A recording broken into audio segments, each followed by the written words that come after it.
I'm Trevor, the CEO of the same foundation. The donation we received from Interbase helped us in procuring vital, life-saving medical equipment and PPE for Tygerberg and Groote hospitals in the Western Cape. This was while the Western Cape was the epicenter of the pandemic. If you would like to get in touch or assist us in these projects, you can get hold of us on our website, which is www.samefoundation.org.za, Facebook and Instagram or LinkedIn. Well, let's start of the big one. It is the Pick Six, and with no racing in KZN on Monday, well, there will be guys that will be vying to try and get this one right. What is the date on Wednesday? It's the 14th. Usually around the 14th, 15th, Sheldon, that's where most companies have shutdowns as well. They close up, and that's when they take their Christmas breaks. And I know when I was in the working in the corporate so that's the time that you normally get your leave from around the 14th, 15th, and away we go, and then you come back in January. So the guys would get their bonuses and everything. We're not telling them to spend it all at once, but you want to try and increase that bonus now, don't you? 100% right. So with all the businesses closing, they've got a bit more time to study the form lines and take a little bit of that cash to the track, listen to Deez and I, and hopefully get some money, throw in a few of your fancies. And when it comes to race number 4, we'll give a comment on each and every runner. Number 1, AJ's captain. Last time he took on Sunblush, who was far too strong.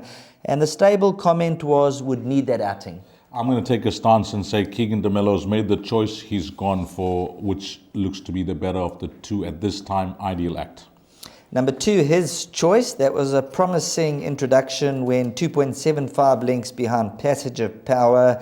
If not just needing one more, horse for the quartets at around 20-1. I think quartets, trifectas, but I actually pull out his form line. This horse won 3 in a row, and the wins were over 1,200, 1,200, and 1,250 meters at Durbanville. I have a question mark over 7 furlongs. Number 3, Mr. Gonzalez. Now, he's an absolute soldier. He's a 5-time winner. He's a what a winter, big strapping individual, unbeaten course and distance, unbeaten on the poly. And if you look at that last run at Turfentine, the average rating was a 101, and he finished 2.8 lengths behind Forever Mine. Yeah, I picked that up as well. The average rating now being 90 here.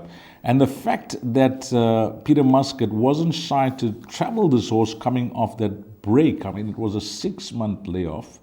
And he traveled him to Gauteng in his first run back, suggesting that the horse is well. I know Forever Mine did flop next time out, but Forever Mine I don't think is a horse that enjoys the Val. But coming back to Mr. Gonzalez, massive runner. Number 4? Yeah, Bowie, Garrett's had a few tries with the horse now. What's it? 3 runs for the stable.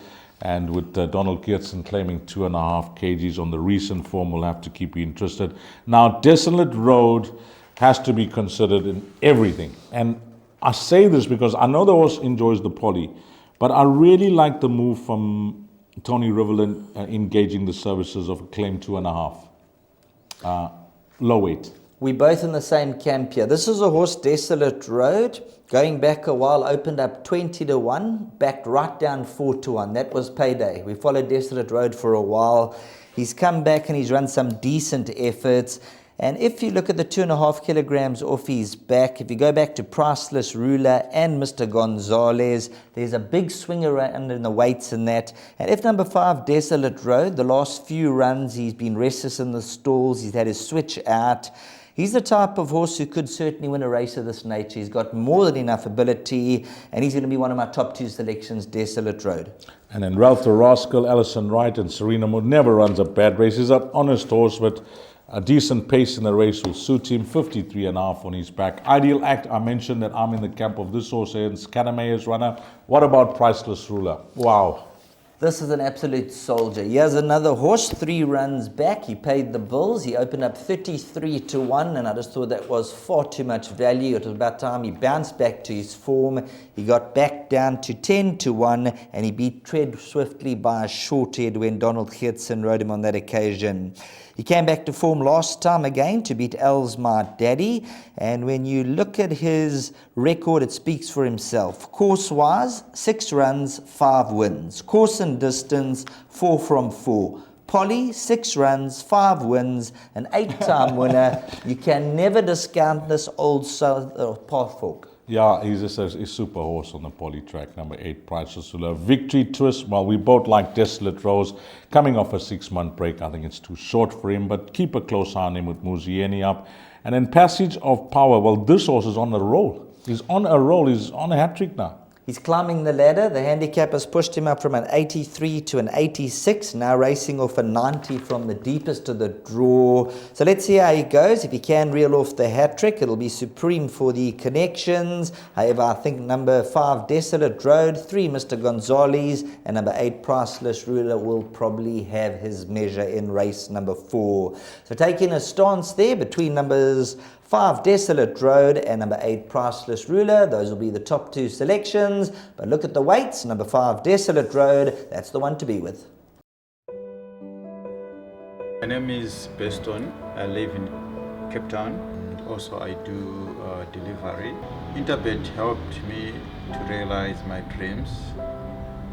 Now I have my own delivery vehicle and I'm able to do the removal in and around Cape Town.